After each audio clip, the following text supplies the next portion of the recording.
So we're on the hunt for olive trees for harvesting on the land, and as you can see we've got quite a lot of wild areas on the forest. A lot of trees on these lower terraces, like these strawberry trees for example, and a lot of oak trees, cork oak, etc. And the goat enjoying some brambles and rock rose up there, doing a bit of land clearance for us. But some of the olive trees are very well hidden. So this is a good opportunity to spend some time actually exploring the land and seeing what we have. Didn't actually realise how many of these strawberry trees that we have. I think it's Madrona they're called, and you can make like a liqueur out of these. Well, actually there's quite a lot, so it's a nice chance to explore. There's not a lot of olives on this terrace probably, but I think if I zoom in and we go down the bottom, I think there's going to be an olive tree hiding down there somewhere, but we'll have a look. We do need to prune some of these oak trees where there are olives, because the harvest is quite low where the oak trees are sort of overpowering the olives. So here, for example, you can see an olive tree on the bank here that is completely overgrown and overwhelmed by different plants, and therefore there's no olives on there to harvest. And then down further on the lower terrace where we've already done, there's one olive tree in the middle there, surrounded by these oak trees, so it really is blocking the light out. So we're just going to thin some of the trees around it. Obviously we can't prune the cork oaks because they're protected, but the general just European oak trees we have here, we can prune some back just a little bit of light in. But it's a nice chance to see what we've got, because some of these terraces we don't use very often. We have 4 hectares here, and it's not always easy to get to all of them.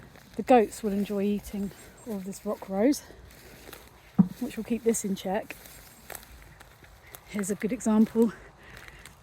Dan's harvesting this olive tree, but there's very few olives on these trees because, as you can see, there's no light to help them, and they're also competing for water. But the oak tree directly behind it is completely shading it, so there's probably 2 or 3 olives on there. So the plan will be to cut back some of these oak trees. We'll have to decide in each place what is the priority, whether it be the oaks or the olives. There's some places where there's so many cork oak shading that we just have to accept that the olive trees in those areas are going to be just for foliage, and we're never going to get any fruit. But here's one on the edge, still very shaded here, so the olives aren't really too ripe. But we need to harvest them because they've got a lot of bug marks in them. Don't know if you can see on the camera. So they are rotting on the tree where we've had the rain and the bugs have got into them, so we need to harvest them. And then over here we've got a tree with a little bit more light, still surrounded by sort of brambles and rock rose that are competing for the moisture.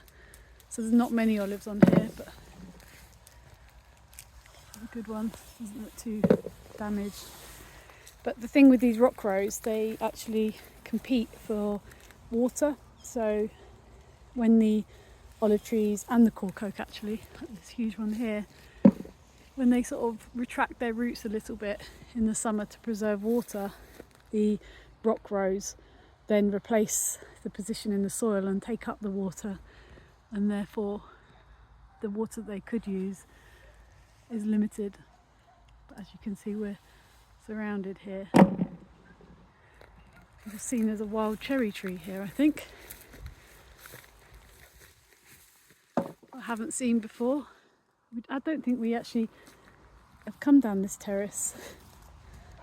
Maybe that's where we picked the hawthorn berries from potentially, but we certainly haven't been here a lot.